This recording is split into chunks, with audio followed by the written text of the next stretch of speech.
Okay. Okay. Now, I'm going to introduce you to the criminal justice system. This is how the criminal justice system works. If an officer is 1% certain of your guilt, he investigates you.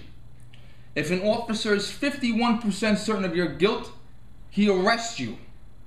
And then it goes to the trial, and at the trial you have to be about 90% guilty. Now this is what happens. The officer seizes you.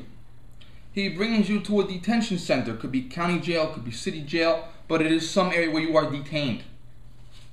Fingerprints taken, photographs are taken, sometimes your DNA is taken. You are searched head to toe. You maybe run through a metal detector or some kind of screening process to make sure you don't have any metals on your body. You are stripped completely naked. Men, male officer, women, female officer. You're stripped completely naked. They ask you to squat down, turn your head and cough. Because if you're carrying a knife in your rectum and you squat, turn your head and cough, you'll cut yourself. So that's how they know you're not carrying anything in your rectum.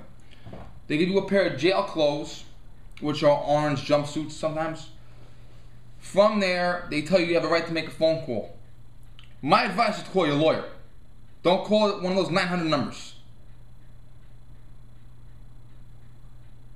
And you are detained. Now, 9 o'clock in the morning to 5 o'clock in the evening is court. If you're arrested at 7 o'clock in the morning and they have room on the bus, maybe you'll get in right away. But if you're arrested at noon, don't expect to see the judge till the next day. You spend a night in jail. The police can legally detain you. Some states, like my state, say 24 hours. Other states say 48, without consulting a judge. Someone's drunk, put him in a tank, let him cool off for a few minutes, have a nurse check him out, he sobers up, let him go. Kids are being delinquent, call their parents, let their parents get them in trouble. Okay? But after that time period is hit, you have to be in front of a judge. So this is what happens. Early the next morning, because you are spending a night in jail, wake you up, you wear either your orange jumpsuit or the clothes you wore the day you were arrested. And I've seen people come to court with tank tops, beat up shorts, and flip-flops in court. Put you on a bus or a van, they drive you with wrist and ankle chains on to the courthouse. You go into a special door. They have a gate closed with barbed wire. You're escorted under guard up to the courthouse, and you are put in a detention center called a bullpen. Well, they call it a bullpen where I live. Here's the courtroom. Here's the courtroom. The bullpen is in the center. If you have to go to this court, go to this door. You have to go to this court, go to this door. That way you're going from the bullpen into the courtroom. You're not going in the hallways. You're not going in front. You're not going out back. You're not going up to the offices. Okay? When you come into court, you're being escorted in by a court officer. The judge calls your name, the court officer goes in the back, picks you up, takes you in front of the judge, in handcuffs, and the court officer stands there behind you to make sure you don't go crazy and kill anybody or escape. Now, they have first appearance, arraignment, bail hearing, blah, blah, blah. Most judges want to condense it real fast. So the judges that I know, they do bail hearing, first appearance, and arraignment right then and there. Sometimes they do from first appearance to sentencing in 3 minutes. They ask you how to plead. How do you plead? They tell you. The prosecutor comes in and the prosecutor says, blah, blah, blah, blah, blah, I'm charging him. The judge says, how do you plead? 93% of the people plead guilty and get over it. Another 6% plead not guilty and go to maybe a bench trial. And then maybe 1% of the people see an actual jury. Now, in this case, the prosecutor will say, because if you're caught with this rifle and they think the buttstock is collapsible, the prosecutor will say, I, prosecutor, am charging him with possession of an assault weapon. What is an assault weapon? A handheld weapon that fires fully automatic. I pull the trigger and many bullets come out. What is this? This is a semi-automatic rifle. I can pull the trigger all day. One round is going to come out per trigger pull. What do you say?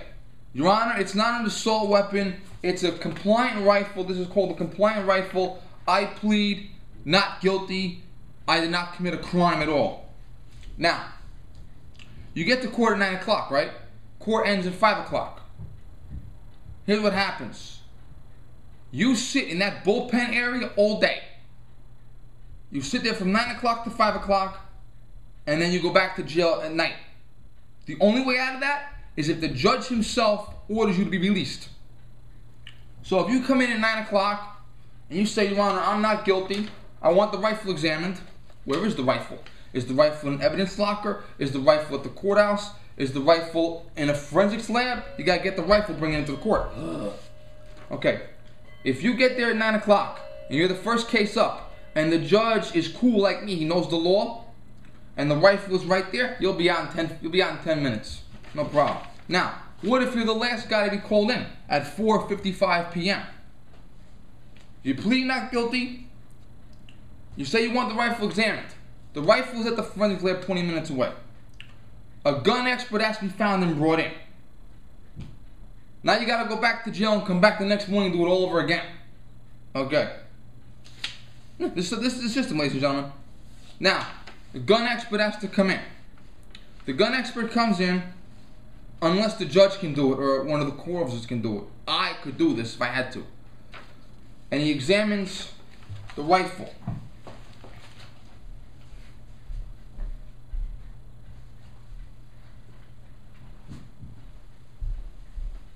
Remember this? Penal code? The law is in here for the weapon accessory ban.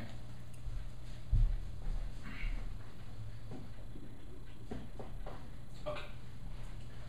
The gun expert looks at the penal code, word for word, and he tests your rifle to see if your rifle is evil or compliant. Now, pistol grip, no question. No, the law says you are allowed, this is what the law says, stupid. Semi-automatic rifle, detachable box magazine, check. You are allowed one evil feature out of 4. Pistol grip, check. Bayonet lug, uncheck. This thing here, if he cannot take this off with his hand, he takes his hand and tries to unscrew it with his hand. If he cannot unscrew it with his hand, if he examines it to make sure that it's permanently welded to the barrel, legal. Buttstock. Pull on it, it doesn't move, legal. And the guy has to come into court, do this in court, hand in the Bible, swear to tell the truth, blah, blah, blah. Then the guy says, Your Honor, this rifle is compliant. The prosecutor is wrong. This defendant is innocent. Now the judge has to do this. Remember, judges have 150 cases a day, my friends. 150 cases a day. Okay. Stop court. Give me a break. Go upstairs to his chambers. Type out a formal letter. I, Judge so-and-so, on this date declare you to be 100% innocent. You were wrongfully arrested. Sign it, date it, stamp it, come in.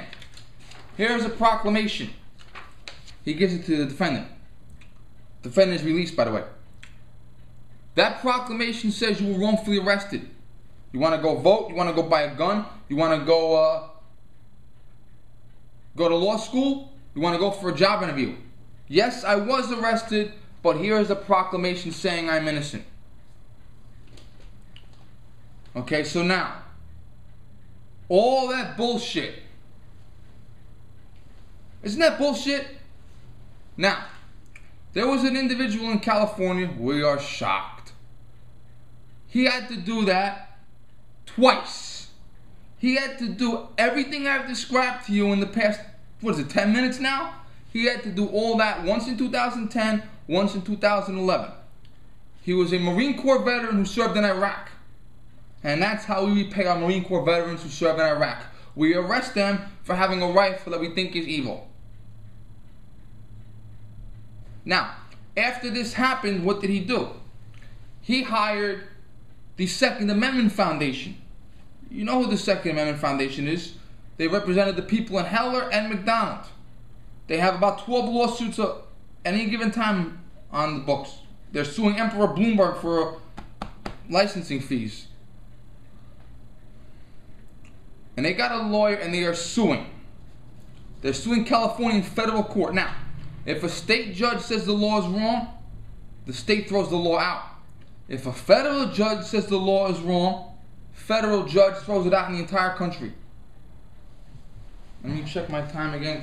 I'm gonna have to do a part 3 anyway, so get used to it. I'm gonna stop now and do a part 3 because I have a lot of explaining to do.